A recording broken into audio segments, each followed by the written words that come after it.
बिस्मिल्लाहिर्रहमानिर्रहीम।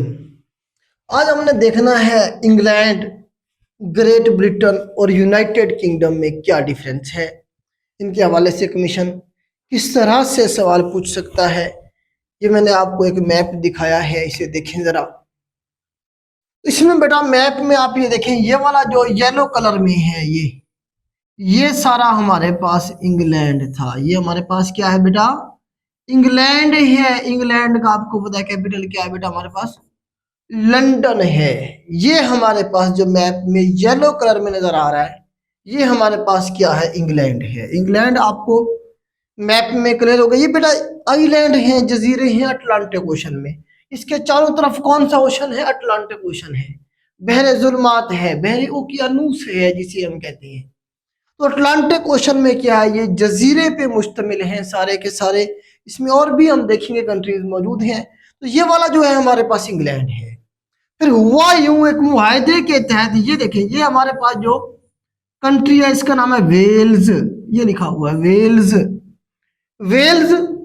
और ये जो ऊपर आपको नजर आ रहा है सामने, ये है हमारे पास स्कॉटलैंड। ये हमारे पास स्कॉटलैंड है। तो 1707 की बात है। कब की बात है बेटा? ये 1707 की बात है। वेल्स प्लस स्कॉटलैंड, इन्होंने भी जो है ना क्या किया, एक मुआहदा किया। किसके साथ? इंग्लैंड के साथ। और इन्होंने क्या किया, इस यूनियन को ज्वाइन कर लिया। इसे कहा कि हम आपके साथ मिलना चाहते हैं। तो इस तरह से हमारे पास ग्रेट ब्रिटेन बना। तो ग्रेट ब्रिटेन में ये तीनों के तीनों, उसमें जो है ना हमारे पास स्कॉटलैंड भी शामिल होगा, वेल्स भी होगा और इंग्लैंड भी होगा। क्या मतलब है कि ग्रेट ब्रिटेन में हमारे पास कौन कौन से आएंगे? एक तो वेल्स आएगा, साथ में स्कॉटलैंड, इंग्लैंड पहले से मौजूद था। मतलब ये है कि वेल्स और स्कॉटलैंड ने इंग्लैंड के साथ मिलकर क्या बनाया? ग्रेट ब्रिटेन बनाया, अजीम बरतानिया बनाया। 1707 में ये जो है ना इसके साथ शामिल हो गए थे। सवाल बनता है फिर कुछ दिनों के बाद हुआ यूं कि ये देखें, ये जो हमारे पास आइलैंड है सारे का सारा, ये हमारे पास है आयरलैंड। आयरलैंड के हमारे पास दो हिस्से हैं। एक ग्रीन वाला नजर आ रहा है आपको, एक आपको यहाँ पे थोड़ा सा जो है ना रेडिश कलर का नजर आ रहा है। तो ये वाला जो है हमारे पास, ये नॉर्दर्न आयरलैंड है, ये साउदर्न आयरलैंड है। ये साउदर्न आयरलैंड को सिर्फ हम आयरलैंड भी कहते हैं। तो साउदर्न आयरलैंड को हम आयरलैंड के नाम से पहचानते हैं। दुनिया में आयरलैंड ही इसे लिखा जाता है। लेकिन अगर इसके दो हिस्से किए जाए तो ऊपर वाला नॉर्दर्न आयरलैंड, नीचे वाला साउदर्न आयरलैंड। तो नॉर्दर्न आयरलैंड जो है हमारे पास NI लिखा हुआ है। नॉर्दर्न आयरलैंड भी बर्तानिया के साथ मिल गया। कब? 1801 में। हुआ ये कि 1801 में नॉर्दर्न आयरलैंड ने, NI लिख रहा हूं इधर में, नॉर्दर्न आयरलैंड ने कहा जी हम भी आपके साथ मिलना चाहते हैं।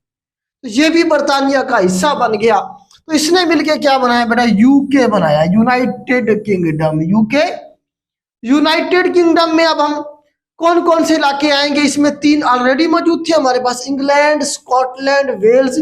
साथ में हमारे पास क्या आ गया? नॉर्दर्न आयरलैंड आ गया। अब इसे यूके को याद रखने का जो तरीका है वो वाइज है, WISE, वाइज याद रखेंगे तो इससे आपको यूके याद रहेगा। W से आपके पास वेल्स, I से आपके पास ये वाला आयरलैंड, S से आपके पास स्कॉटलैंड और E से आपके पास इंग्लैंड। तो जो यूके है ना जी, यूके बहुत ज्यादा क्या है जी, वो वाइज है। वो क्या है? वाइज है। तो वाइज से याद रखेंगे। वाइज है तो पूरी दुनिया पे हुकूमत की है इन्होंने। अमेरिका भी इनके अंडर था, इंडिया, पाकिस्तान भी इनके अंडर था। तो इस तरह से अब आपको डिफरेंस क्लियर हो गया कि इंग्लैंड की जब भी हम बात करेंगे उसका मतलब ये है। स्कॉटलैंड और वेल्स साथ मिलकर ग्रेट ब्रिटेन बनाएंगे। जब इसके साथ नॉर्दर्न आयरलैंड आ गया, फिर हमारे पास क्या बना? यूके बना, यूनाइटेड किंगडम बन जाएगा। इन चारों मुल्कों की जो कि एक यूनियन की शक्ल में है, तो इनकी करेंसी वही होगी जो इंग्लैंड की है। इंग्लैंड की करेंसी क्या है बेटा? तो इंग्लैंड की करेंसी हमारे पास पाउंड है। तो स्कॉटलैंड में भी पाउंड यूज होता है, वेल्स में भी पाउंड यूज होगा और नॉर्दर्न आयरलैंड में भी पाउंड यूज होगा।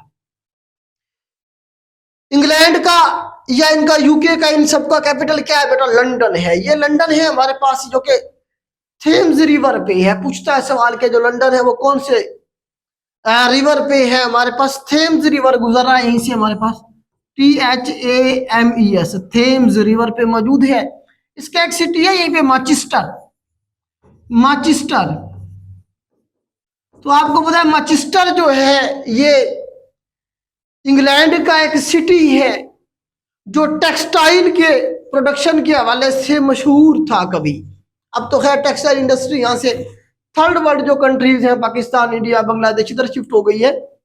अब यहाँ पे बहुत कम है, लेकिन ये एक सेंटर हुआ करता था टेक्सटाइल के हवाले से। तो आपको पता है फैसलाबाद जो है हमारा पाकिस्तान का फैसलाबाद, इसे क्या कहते हैं, मैनचेस्टर ऑफ पाकिस्तान। क्यों? क्योंकि फैसलाबाद में टेक्सटाइल की इंडस्ट्री बहुत ज्यादा है।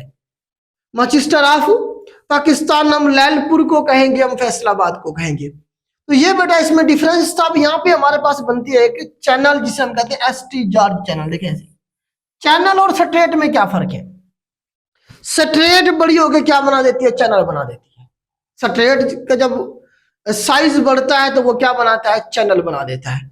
तो यहाँ पे हमारे पास वेल्स और ये नीचे जो हमारे पास आयरलैंड है, इसके दरमियान में ये वाला यहाँ पे ये बनता है ST George channel. ST George channel बनेगा यहीं पे। ST जॉर्ज चैनल वेल्स और आयरलैंड के दरमियान में है। ये हमारे पास यहाँ पे आयरिश सी है। कौन सा सी है बेटा? आयरिश सी भी हमारे पास यही मौजूद है, आयरलैंड और ग्रेट ब्रिटेन के दरमियान में। ये नीचे हमारे पास बेटा आयरलैंड कंट्री है जिसे हम सॉर्दर्न आयरलैंड भी कह देते हैं। इसका कैपिटल है डबलिन। इसके कैपिटल के बारे में पूछता है सवाल, डबलिन क्या है? कैपिटल है आयरलैंड का। और डबलिन की या आयरलैंड की जो करेंसी है वो क्या है हमारे पास? वो हमारे पास यूरो है। वो क्या है हमारे बेटा? हमारे पास यूरो करेंसी है। तो यहां से ये सवाल बन सकते थे, ये सारे जजीरे किसमें है? अटलांटिक ओशन में है, यूरोप के वेस्टर्न साइड में। ये यूरोप कॉन्टिनेंट की बात करेंगे तो यूरोप कॉन्टिनेंट में आती है। अगर इसमें ओशन की बात करेंगे तो ये अटलांटिक ओशन में होंगे। तो ये बेटा आज का टॉपिक था। उम्मीद करता हूँ आपको मैं समझा पाया हूँ। आज के लिए इतना ही। अल्लाह हाफिज।